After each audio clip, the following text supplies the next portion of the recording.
Today's guest is an off-spinner who has so far played professional cricket for more than 20 years. In that time, taken 130 international wickets, 892 first-class wickets, and many more in domestic white ball formats. He was a teammate of mine for 5 years at Warwickshire, playing a massive role in me improving as a spinner through lots of time spent training, playing together, and of course, lots of deep conversations about spin bowling, which is what this podcast is about. He's just started doing some coaching work, coaching England on their winter tours to New Zealand, South Africa, and briefly Sri Lanka in the past year. And some further highlights from his playing career included winning the PCA MVP award twice and being announced as a Poysden Cricketer of the Year in 2015. Welcome to the Spin Badger podcast, Jeetan Patel. Hello, Josh. How are you? Thanks for having me on, mate.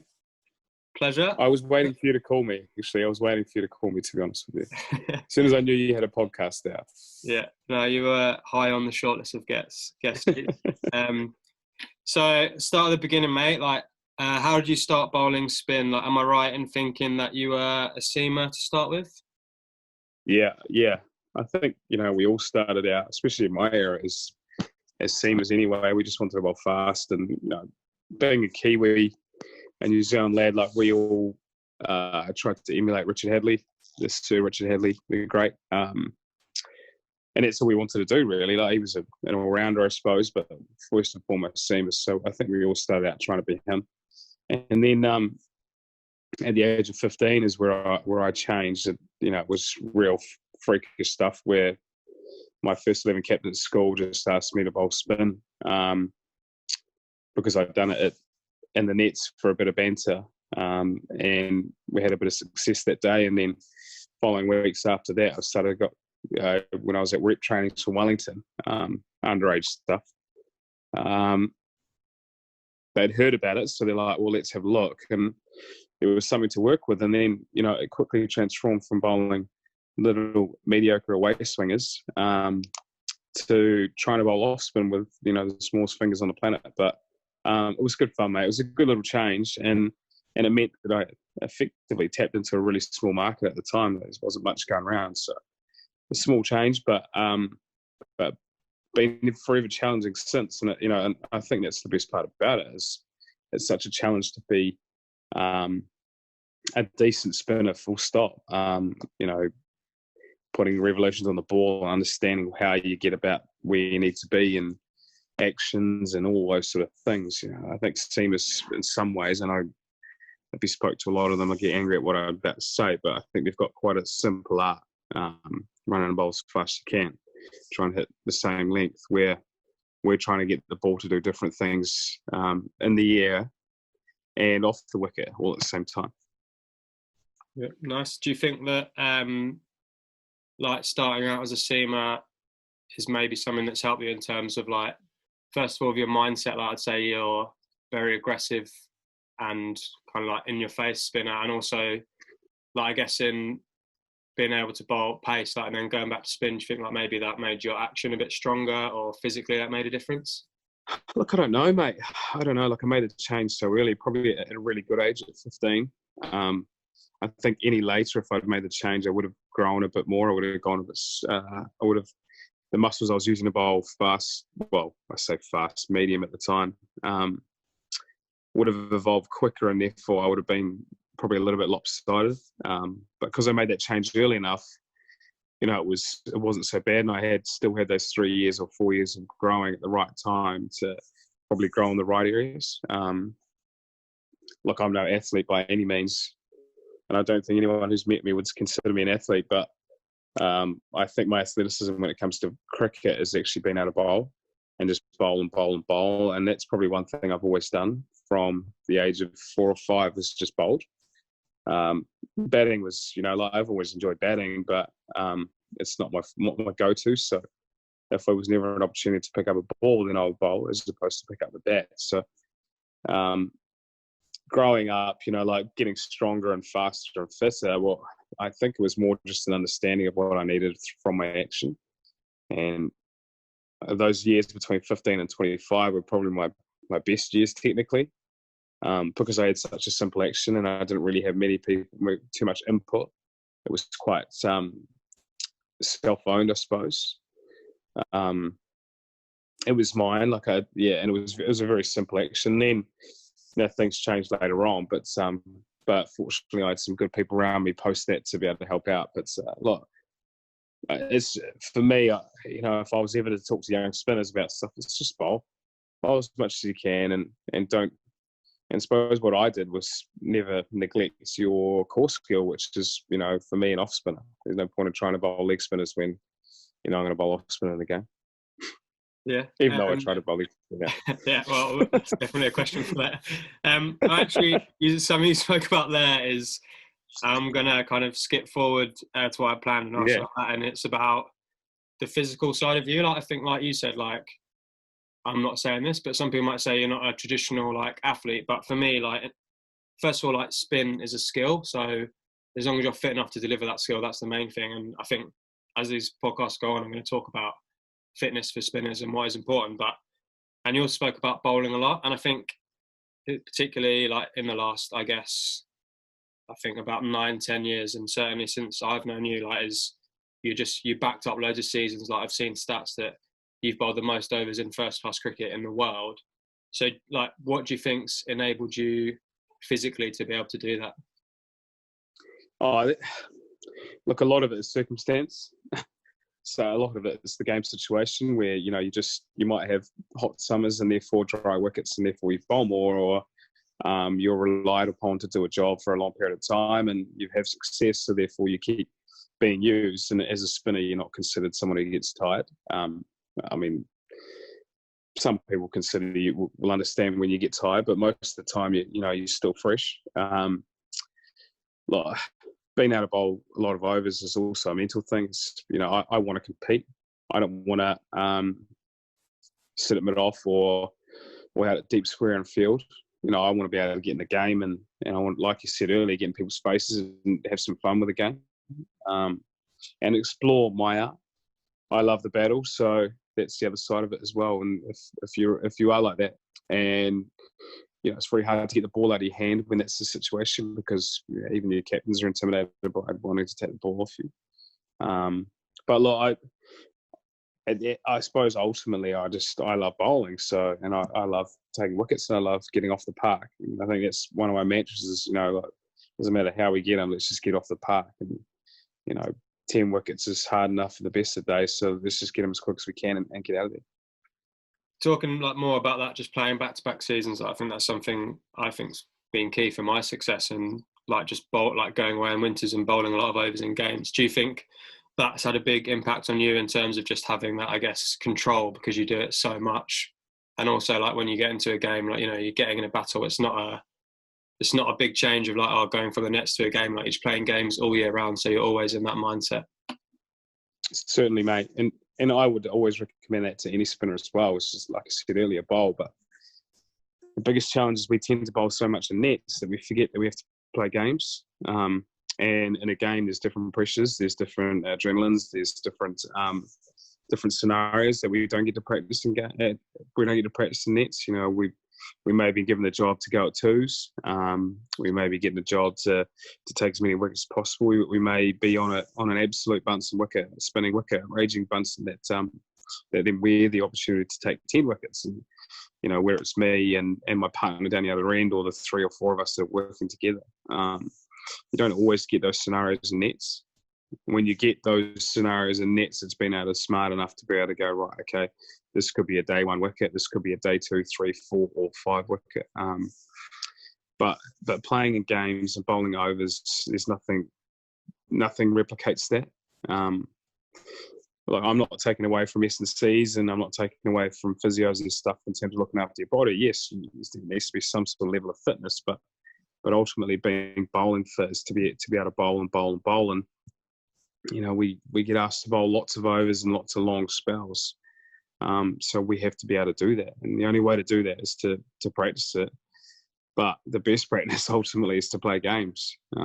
Like you said, going abroad and playing game back-to-back summers has helped your game. It just helps everyone's game. I think mentally you've worked out what you need that day and who you're playing against, and you tend to start to pick up every scenario and you've got an answer for all of them, as opposed to not being sure about how to do something. I think, I'm a massive believer in that bowling lots of overs in games. Like again, when I reflect on my career so far, it's when you've been bowling lots of overs in games is generally when it comes out the best. So sometimes we get ripped off from a bowling point of view, and we don't get to bowl all the overs we want to bowl in games. And it's also that's just understanding the game. If we start to hate the game will hate us back. So loving the opportunities when you get them, but also understanding that it's not always the case, and the game runs differently some days. Yeah, completely agree. So going back a bit to more like your younger days, we've been having a bit of bant recently about the Last Dance documentary on Netflix, and like I'm not a big basketball fan and hadn't really seen much footage of Michael Jordan before, but I think a couple of episodes in, I started to notice a lot of similar mannerisms between you two. So, for example, I guess on a like face level, like kind of how you celebrate, I think very similar.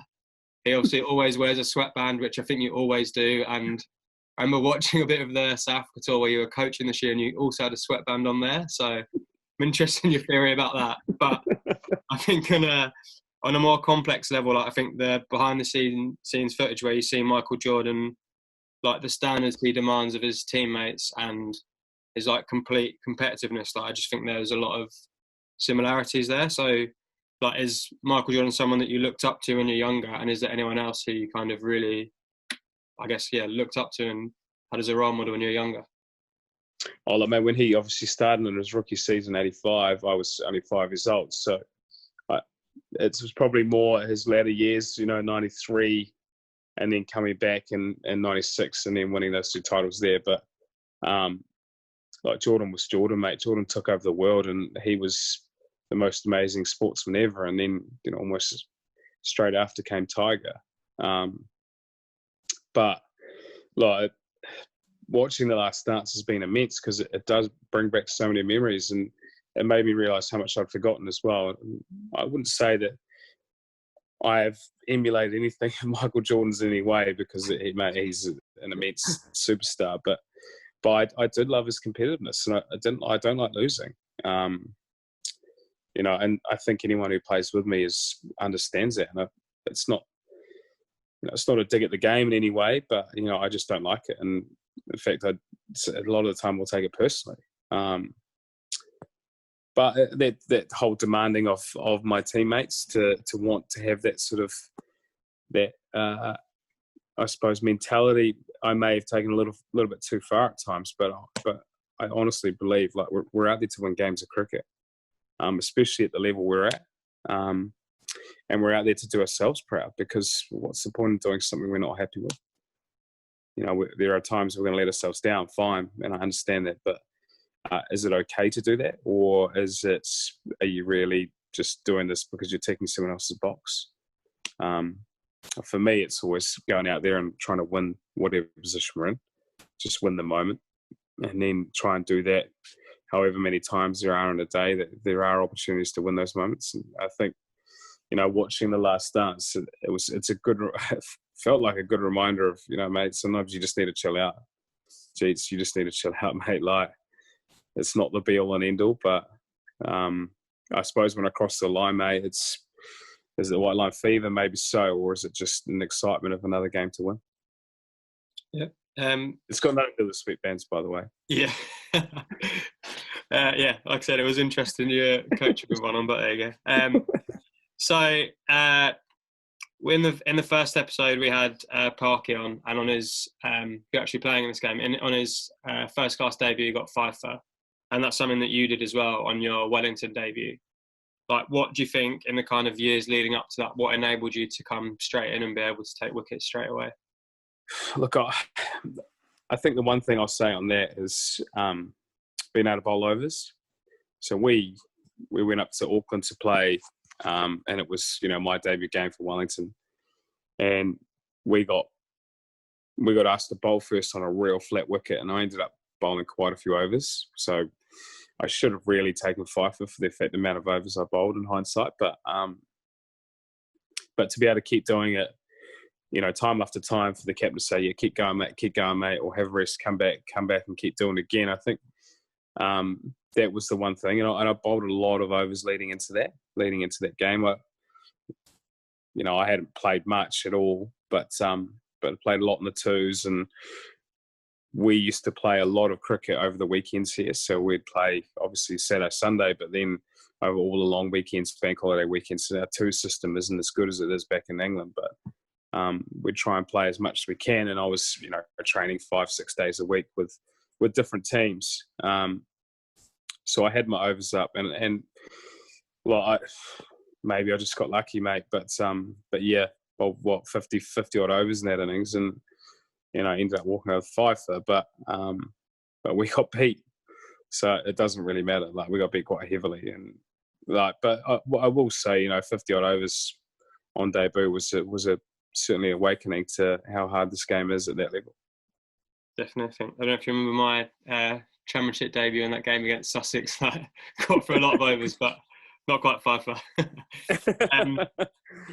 Again, I guess skipping forward a bit, you mentioned there about you went and trained with a lot of different teams. Do you think a real key of your success is going above and beyond, and like you've already said about seeking out opportunities? So, for example, before my time in Warwickshire, but I remember you talking about you came over and played a little bit for Warwickshire, and your contract had finished, but you still had time on your visa, so you went and drove around the country netballing in England. Do you think going above and beyond and really putting yourself out there, did that make a big difference, do you think, in making you so successful? Look, I don't know if it was going above and beyond, Josh. I thought it was the best way to train at the time. I didn't think coming back to New Zealand and going indoors was going to help me after being outside for 8 weeks, 10 weeks. So it was well, what's the point? I might as well use this time. I'm not going to earn any money, but that's okay. Let's just expose yourself to see how good these guys are as well. Learn from them, learn from their batters. And at that time, I still aspired to play again for New Zealand. So I still wanted to go back to play for New Zealand at some point. But so I still wanted to keep growing and keep learning. And, I quite enjoyed the Duke's ball. I didn't initially in 2009, but that year it was I felt a lot better. And then in 2011, I think it was. And then the opportunity came up. Look, if you want to get your loads up and keep your loads up, then yeah, shoot around the country and bowl to us. So I wasn't a threat internationally, so they didn't mind. And it meant that again I could get my loads up and keep bowling and keep learning and keep getting that cricket ball in my hand, I suppose, and keep testing how far I could go with it. And even mate, don't get me wrong, even in nets I still enjoy taking wickets, but I just didn't celebrate them as much as I probably would in a game. It's always that dilemma, isn't it, in the nets? I think if you're bowling at your teammates, it's fine to give them a send off, but if you're net bowling at a country, it's stay in your box a little bit. Yeah, then we don't get invited back, mate. That's the problem. Yeah, exactly. So your debut was in the 99-2000 season. What do you think's changed since then, specifically for spinners in terms of the game or how they go about preparing?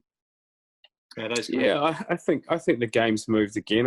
I mean, obviously it's more aggressive now. The run rates, even in Test cricket, have gone up. 2020's been introduced, and that's probably increased scoring options in 50 over cricket. And now again in Test cricket with the guys having as many shots as they can play. I think the wickets have got better at Test level. I think domestically, I don't think much has changed, to be honest with you, barring the scoring rates and maybe the wickets are a touch flatter. But it's still a challenge. I think it's one of the greatest challenges as a young spinner coming up. Is you're always told that but it's a long road, and you won't mature for a long time. Well, there's no date on that either. That long time could be 1 year, that could be 10 years. In my case, it was probably 15 years.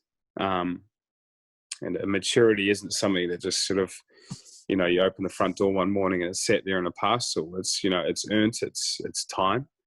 But the game, of course, has changed. I think the overall game has changed. And the one thing we have now, which they probably didn't have then, or we didn't have then, was the ability to analyse the game as well.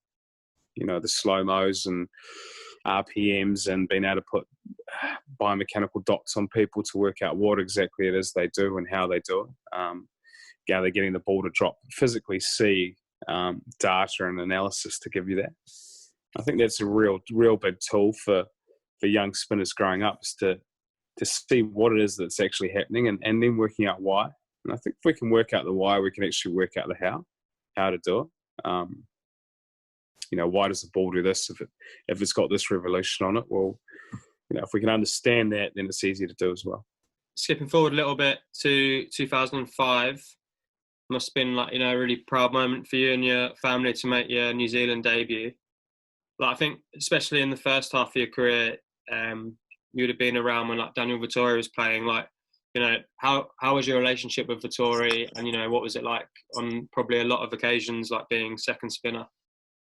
Oh, look, I'd like to think me and Dan are really good mates. He's a great bloke and clearly one of New Zealand's best, if not some, in the top 10, 20 of the world. But he had a lot to offer, and our relationship was really strong. We bounced ideas. Well, basically, I bounced ideas off him. And whenever I got an opportunity to play, it was a real honour to play alongside him. Didn't have many opportunities for the fact that the wickets we played on, or our attack wasn't based around spin. It was based around almost the medium paces, and maybe with a little bit of pace here and there. It was based around accuracy, really, and I didn't have that. I was still searching for that word that every coach will use with young spinners, is consistency, along with this new buzzword, pace. But look, it was good fun, mate. And we're still very good mates, and we still keep in contact. And I had a great time initially when I joined that squad, and I just like anyone would, I suppose. I'd reached a dream, and I'd touched the moon in terms of where I wanted to go. But I didn't realise how much more was there to be done, and sort of rested on my laurels a little bit, and was quite happy just to be there. But to succeed at the levels, it's different beasts, and I think that happens with every level we go up. And that's the one thing we don't really understand is, I want to make the first team. Okay, now that I've done that, well, now I want to make the county team, and I want to make the twos, or I want to get a county contract, or I want to make the first team again, and then I want to be on Lions tour. But to get there is fine, but then what's actually going to happen once you're there? Yeah, agreed. Obviously Vettori, I think every spinner obviously wants to be the number one spinner in their country or their team or squad, whatever it is. But do you have any? I think for me, you're a really good example of someone who, especially in international cricket, was kind of second spinner a lot, or 12th man a lot in the first kind of half of their career. Do you have any advice for any people listening who maybe been in that situation a lot? What's the best way to make the most of that situation? Yeah, I mean, hindsight's beautiful, isn't it? But I ended up playing my games in the nets, which was my biggest problem. So I'd sort of almost map out tours and be like, right, okay, these games I may play, but if not, then don't worry about it too much. So I probably wasn't ready for when there were those opportunities that came along. I wasn't absolutely screwed on about what I was doing, because I'd be playing all my games in the nets, and I'd sort of spent so much of my energy trying to get my teammates out that I hadn't really thought about how I was going to play the game. It almost become second nature not to play. And that sounds like a real cop-out excuse, but when you're on the road for 5-6 years doing it, it becomes a bit of a normality. I think the one thing I'd say is it's okay, keep learning. And it's very easy to say that, but challenge yourself to keep learning, keep getting better, keep finding ways to ask questions, and put yourself out in front of people. Don't be afraid to fake it till you make it. Make sure that you're always telling everyone that you're doing everything you can and you're good enough, and make people believe that that opportunity is just around the corner. And when it does come, you'll be ready for it, for the fact that you've really tested yourself along the way. Yeah, I might be speaking out of turn here, but I've found when I've had periods where you're running the drinks on a lot, which I think can happen as a young spinner in England. It's the most important thing, probably even more important than your preparation or learning, is when you get the opportunity, not putting that pressure on yourself, thinking this is my one chance. I think if you can have a broader perspective on it, that's probably the best way to go about it. Yeah, at the end of the day, you just try and win moments. You know, I mean, there's going to be a moment in the game that you have a chance to impact and try and win that. And if that happens, great. If it doesn't, well, there's going to be another one. Let's just take your time. Like, it's not supposed to happen overnight, mate. Yeah. Is there any like memories or stories like from your international career that stick out? Like, for example, like I remember you talking about the 2007 World Cup in the Caribbean with your brother missing a boat or something. Like, is there anything that sticks out like that? Yeah, I mean, there's always like we had a great time touring. I had a great time, especially in, you know, seeing some great countries and played in some great stadiums, or well, some of the cases trained in them. But it was awesome, mate, representing New Zealand. But I think a big part of my career has been Warwickshire, and being a huge part of that club. And you know, it's whenever the day comes that, you know, I have to say goodbye to that. It's not going to be a very happy. Well, it's going to be happy for the fact that I'm proud of what I've done, but you know, it's going to hurt. Whether it's my decision or not, I think the years that I've had at the club have been immense, and you know, in terms of stories, most of my stories should probably revolve around not the games we've won or the trophies we've won, but more the times with the lads, and even the games we've lost where we've been so close. I think Lord's final is a great little story in itself, where you know, on the cusp of having one of the better seasons for a spin around the traps, and then, you know, one wicket away effectively from winning a Lord's final, and a reverse sweep from Ben Stokes that misses leg stump by, you know, less than a centimetre. It's sort of, that's how close the game is, and it was as disappointing as we played, or that game was. It was such a good game to be a part of, and we pushed them so hard. And I think those are the memories that, you know, they're the fun times for me, and you've been able to sit back after and really enjoy my mates around that. Like, win or lose, you know, it's okay to have a beer and have a laugh with your mates and really enjoy how hard this game is, and pay respects to the game, because that's what we should really be doing.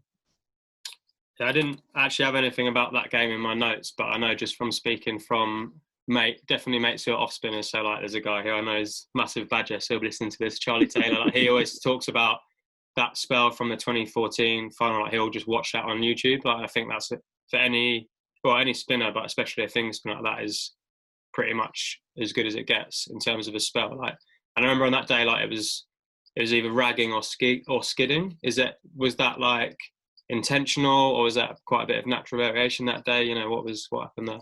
Yeah, like, the wicket was funny as well. So, you know, it was one of those days where it had mizzled the whole day. I say mizzle, misty drizzle.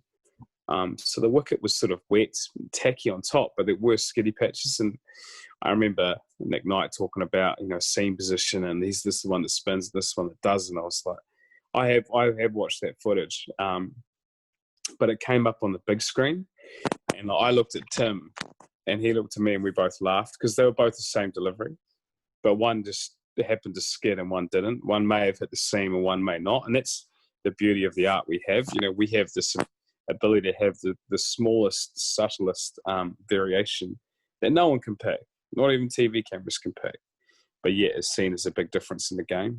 You know, ultimately, I was just trying to bowl my best ball, which was something that was going to pitch on the stumps, so left-hander, and either hopefully take an outside edge or hit the stumps. And I wasn't trying to, well, there's probably a couple of times trying to bowl some magic balls, but when you're hot, you know, it's when it's a time to give it a go. But yeah, that was good fun.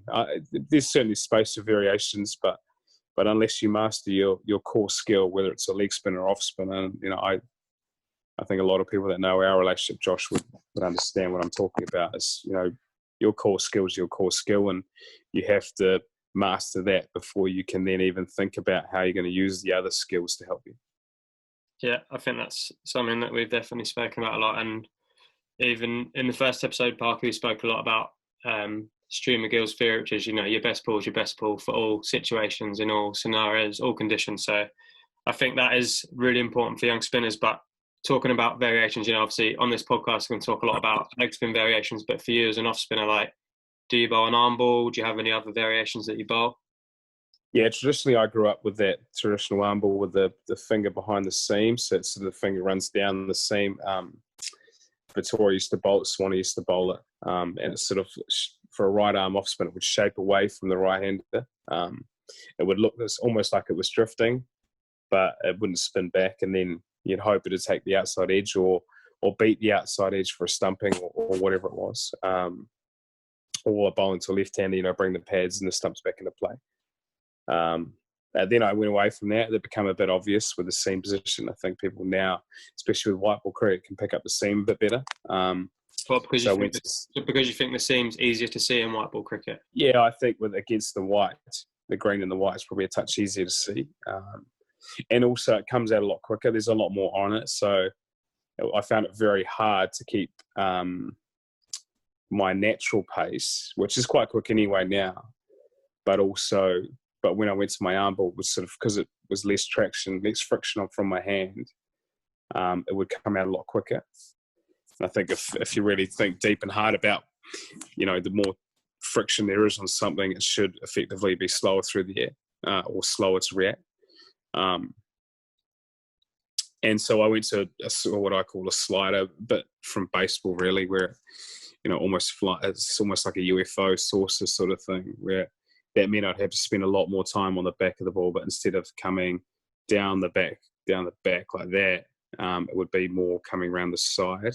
So I'd spend more time with the ball, but it would still look like it was an off spinner out of my hand, but it was tended to hit the leather. The intention was for it to hit the leather and skid. Baseball, if they talk about the slider that rises, I think that's the ultimate, to be able to bowl a ball that rises, because you can get guys going back thinking the ball's short, but it's actually a lot fuller than it is. But I mean, with a cricket ball, that's very difficult to do, but with the baseball is possible. So why wouldn't you explore that? Yeah. Other than that, not many more variations. Maybe a little toppy, but I've got a pretty standard action. Pretty normal. It's not. It doesn't venture into legs to the doostras and bits and pieces, so it's very difficult to add in those things without messing with what you've got. Yeah, and obviously, you said exploring there. Like, I know you mucked around bowling a leggy and stuff in a T20 in the right situation. Yeah, you got to get ahead of the game, or the wicket suits, or there's an opportunity to do that for a guy who's setting up for only off-spin bowling, and if you've done enough work with it, then and you've got enough trust, then you can use it. But yeah, there's different ways to do it. Is it out the front of the hand? Is it out the back? Is it almost with your wrist around the other way, where you can actually get the ball to come out like a doosra or a carom ball or something like that. Sort of the carom ball sort of flicks, doesn't it? So it has the same seam position, but the seam's rotating in the wrong direction. So instead of it going on top of each other like this, with a carom ball that flicks, it actually comes back out. So it's like a back spinner that will hit the seam and maybe deflect. It doesn't need to turn much, does it? Because if batters are expecting off spin, that's turning back in, and you've got something that straightens just enough, then it feels like it's ragged quite a bit. Right. So you mentioned in the Lord's final, we were talking about 2014 about you and Tim. So that's Tim Ambrose, the Warwickshire wicketkeeper who you played with a lot. Looking up at the big screen, like, one thing I noticed from playing with both of you is like how strong your relationship is. And I think I've always been aware that as a spinner, your relationship with your keeper is important, because they're basically your eyes in terms of your pace, what the batter's trying to do. But I just wondered, like, with Tim, like, what's your relationship like? And, what's really important when you two are speaking, like, in between overs and stuff? Tim and I have got a really good relationship with, I'd like to think that. He may say different, but no, we've got on really well. We play golf together, we partied together, we play cricket together. Our families know each other. We laugh together, we cry together. Like, it's basically what we do. We spend a lot of time together, so we know each other very well. But it probably all stemmed from him standing up to me and taking a lot of deliveries. Like, he's always had a lot of respect for me, and I've always had a lot of respect for him. But look, our relationship is immense, really, and I think it's really helped each other, us both, not just win games, but play games with fun and excitement about ourselves. And Um, he's one of the best clubmen I've ever seen, especially standing up. Well, live anyway, or bowled to anyway. His understanding of the game is huge, and what batters are trying to do what, when, what's the game situation, wickets. And because we work so much, I think he understands my pace, where I need to be landing, what lines, maybe we can ask different questions. And the good thing about it is he's very honest. But he's learnt to gauge who I am and how I am emotionally as well. So pick at the right times to talk to me. But no, genuinely, if he's speaking, then I would drop everything to listen to what he's saying. But it's a very strong relationship we have, and even now, like with us during this debacle that is COVID-19, we're still in very close contact about the season and what's coming, because we have to prep for everything, and we want to be prepared. Like, we are professional cricketers, and we want that time that we do spend with each other out in the middle to be good times. And it's even interesting now that we're not playing cricket, we're still talking cricket as good mates do. Yeah, I always find the trust from you towards him. Like, if he says something, it's very rare that you won't take it on board, and I think that's hard for a spinner sometimes to change the way you bowl from someone else's observation. But I think for me, that's why that relationship's so strong.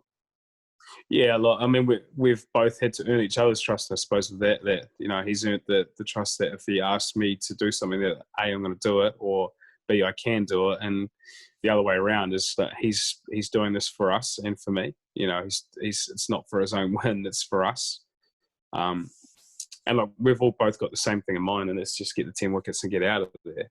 And then come back and deal with the other 10 wickets later. But he also knows who I am and how I try and take wickets as well. So he would always promote me to do what I would feel comfortable, but ultimately what's going to suit the wicket.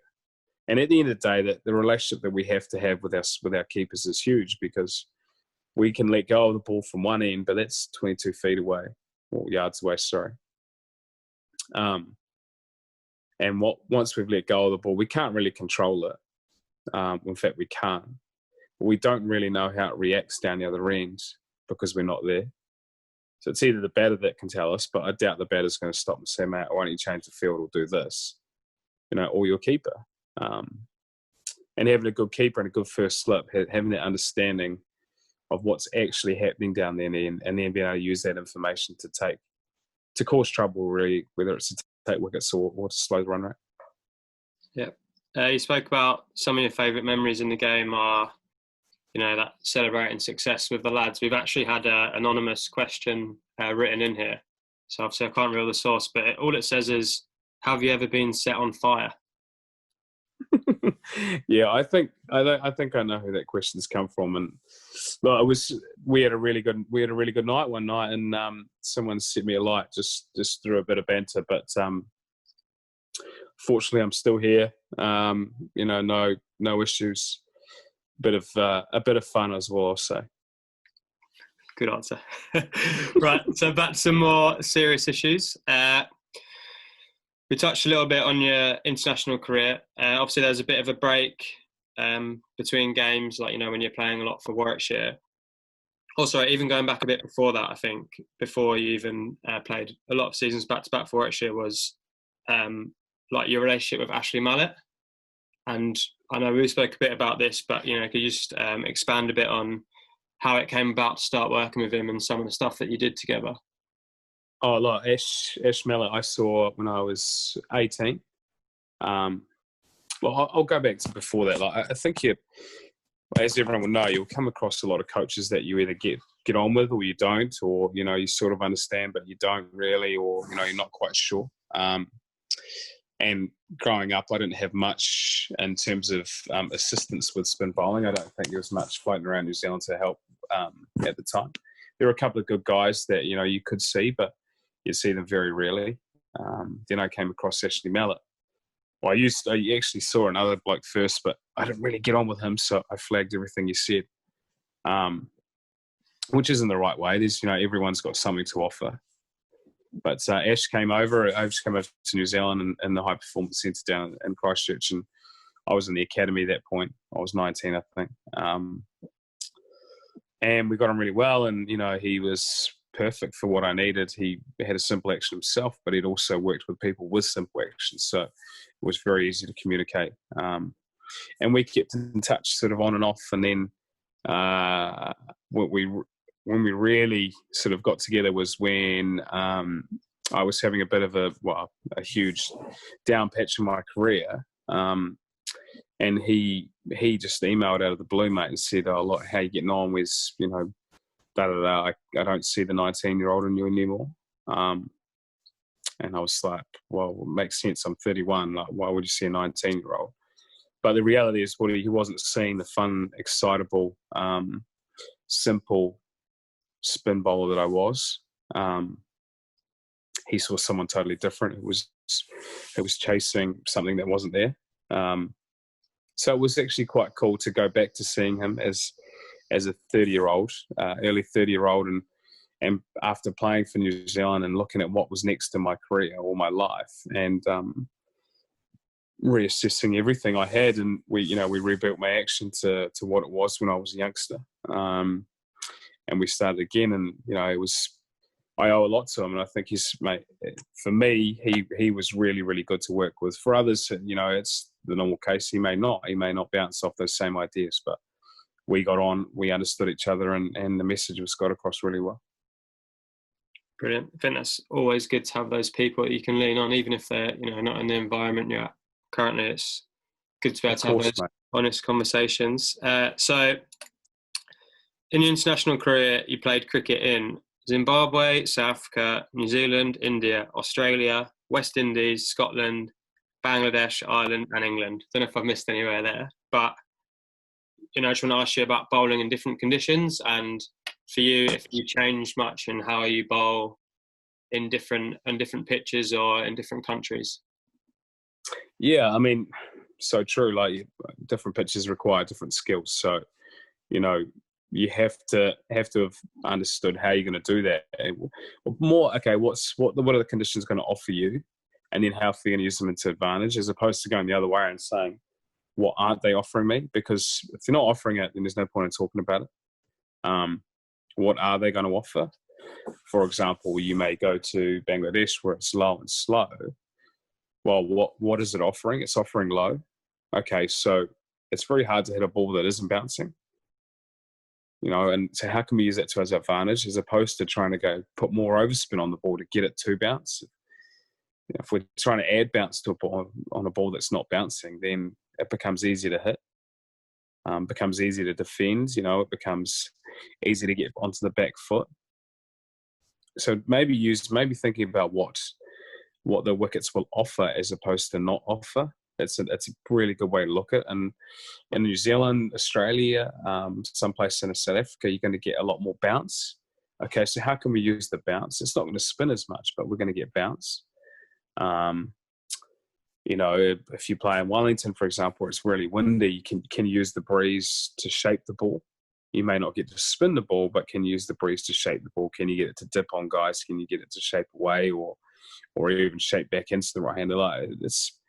I think using what's available as opposed to searching for something that's not there is a very, very big tool to use. We tend to forget those things. We tend to think, oh, look, I'm a spinner, I need to spin it. So even on flat wickets in Aussie, I'm going to have to rag it. Well, why? You know, their spinners have had success there, but they haven't always spun it. We get to India and we're so used to coming from England or wherever, we're so used to having to get on top of the ball to create bounce because we're playing on bouncy wickets, that we go to India and we try and create bounce. Well, maybe taking the bounce out of it is probably better for us. You know, being traditional isn't always the way. You can only understand, I think, if you actually really think deep about what conditions offer you, and then going, right, okay, how can I use those things to my advantage, and understanding what I need to do with the ball then and there is crucial. Do you think, like, now coaching, that's something that you can really help with, like your experience of different conditions? Look, I don't know. I don't know, Josh. I think the people I talk to would probably answer that question better.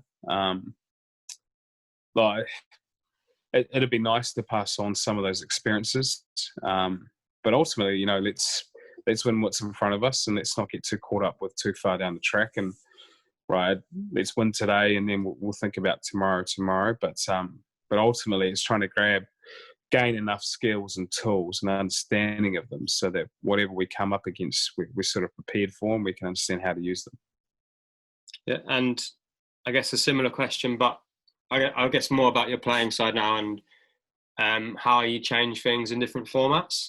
So, like, do you have kind of a template of how you want to go about things between like 4-day cricket, 50-over cricket, T20 cricket? Yeah, I really like 50-over cricket. In fact, I love 50-over cricket. I think the balance between challenge, defense and attack, defense and offense, if you want to use the American language, is huge. And so within overs, you may be attacking or offensive, and then within that same over, quite defensive. The fields, in terms of having certain guys out, what are they there for? Are they there to take catches, or are they there to defend runs? Are they there to create wickets? So I quite like the 50. I love the 50-over game, and a lot. You're almost trying to cram everything in 60 balls, which is quite cool as well. Don't get me wrong, I love 50-over cricket, red ball cricket, because it's the purest form, and I get to bowl lots of overs and have some fun. But 50-over cricket's good fun, and I think T20 cricket now is just trying to stay a step ahead of the batter. There was a patch, and you'd probably remember this, where let's just try and stay half a step ahead of the opposition. I think if we can do that, then they stand no chance. So being planned, understanding strengths, weaknesses, what go-to shots are, but also flip side, what are my strengths, weaknesses? Can I call on something if I don't have it? Well, probably not. So making sure my skills are at a higher level for what I need that day. And look, 2020 is, I suppose, just like any other game, really. We're there to take wickets, and how we're going to do that. So sticking with the white ball format for a bit, two things that I've seen you do that I think is massive strength is, I know you did this quite a bit when you went back to playing for New Zealand your second stint, is bowling in the power play. So I know you had a bit of success against, was it De Kock from South Africa and Tamim Iqbal? Is that right? Bangladesh? When you played, well, not okay, whatever you want to say, you specifically bowled them because that was a matchup they thought was good. What was your kind of approach for bowling in the power play? Just try and keep it simple. Let's bring the stumps into play to start. If I'm bowling a left hand, let's bring the stumps into play as many times as possible. Well, actually, both left and right hand. There's no point in giving them width, but be simple. Look, if they have to play a good shot to hit you off your length, then fine. If they have to fetch one to be able to hit to cow, then so be it, mate. And if they get away with it, well, fair enough. But if not, then we're back in the game. And spinners in the power play have been used at times, haven't been used, and it's always been, I think the game's changed where it's become a little bit more baseball in terms of matchups and strengths and weaknesses. Just being smart about which guys you've got in, which guys you've got out. But ultimately still trying to spin the ball. Just because we have a new ball in our hands doesn't mean we shouldn't be trying to spin the ball, because that's what we do. That's how we get the ball to arrive and do funny things. So that was always my big thing. It's like, still, I need to keep spinning it hard, but I need to almost hit an area harder because the ball is harder, and therefore there's more chance of it doing something. And like, alternatively to bowling the power play, like, you've closed out innings bowling at the death, like where you might go to your Yorker quite a lot. How did that kind of come about, and is it something that you had to practice a lot? Bowling straight Yorkers, wide Yorkers.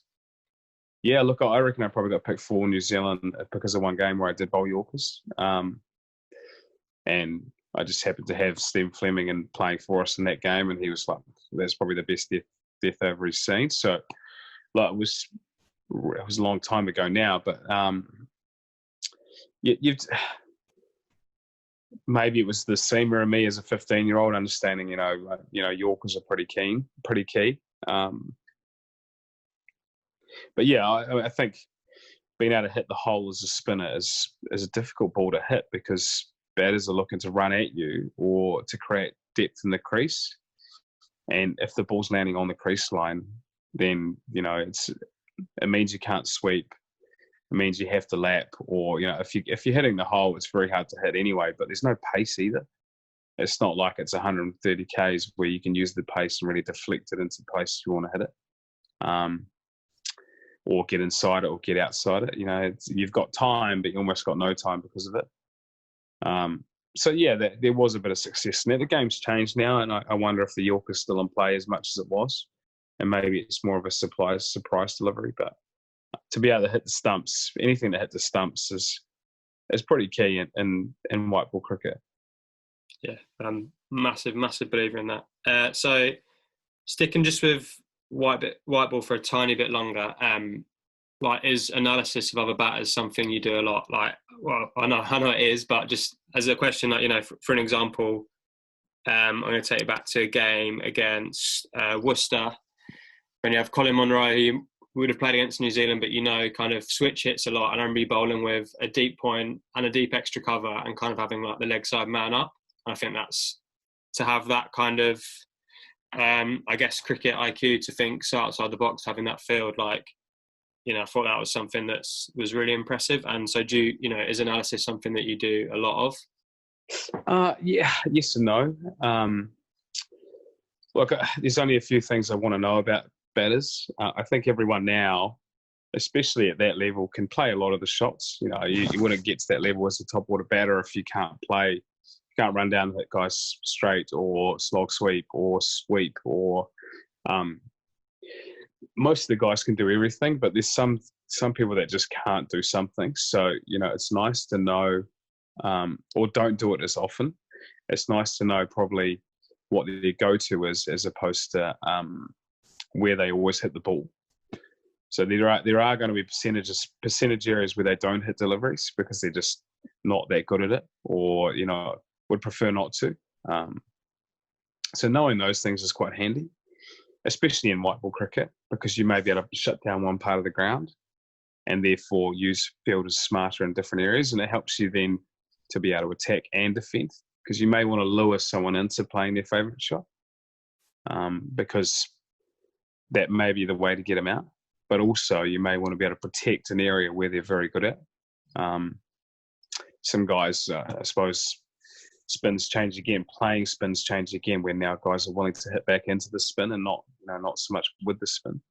So some guys you may have to defend those areas more as opposed to promote hitting in those areas, because they're very capable of doing that.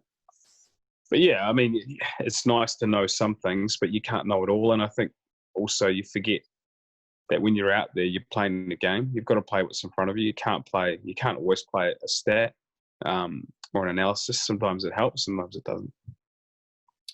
So moving on to red ball, what's your kind of, game plan, template, mindset for that? What's your approach for that form? Yeah, red ball's totally different again. There's time, there's the game within the game, there's the game within the game within the game, in terms of, how can you get in someone's head? What's actually happening? And I think initially, you come onto bowl, right from when you go out to the middle, when you're fielding, or even when you're batting, is figuring out as much information as possible. Is the wicket tacky? How's the ball keeping up? Is it shining? Is it shining well enough? Because that means that, the seamers are going to probably keep going, or my job as a spinner is to make sure this ball does stay shiny. And then when you come onto the bowl, it's, is it bouncing, spinning, drift, trying to gauge all of that, and then gain as much information as you can within the least balls possible, and then working out what the form of attack is, whether it's, it is, right, I'm going to take left-handers on and try and shin them up in front, or I'm trying to nick them off by beating the outside edge.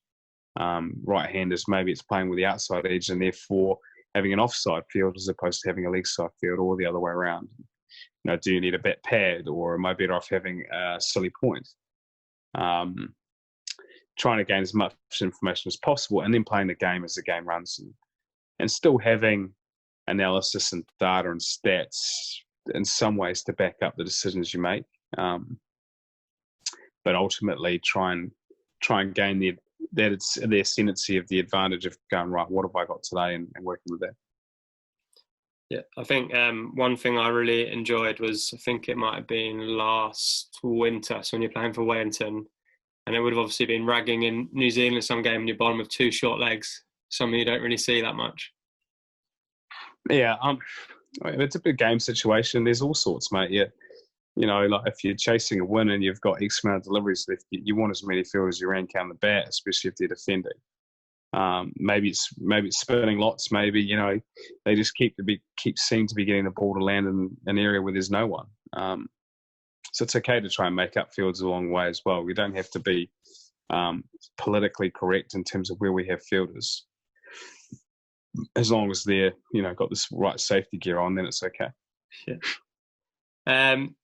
Right. So this winter, something we've spoken about for a long time. Like, I came out to New Zealand to play cricket.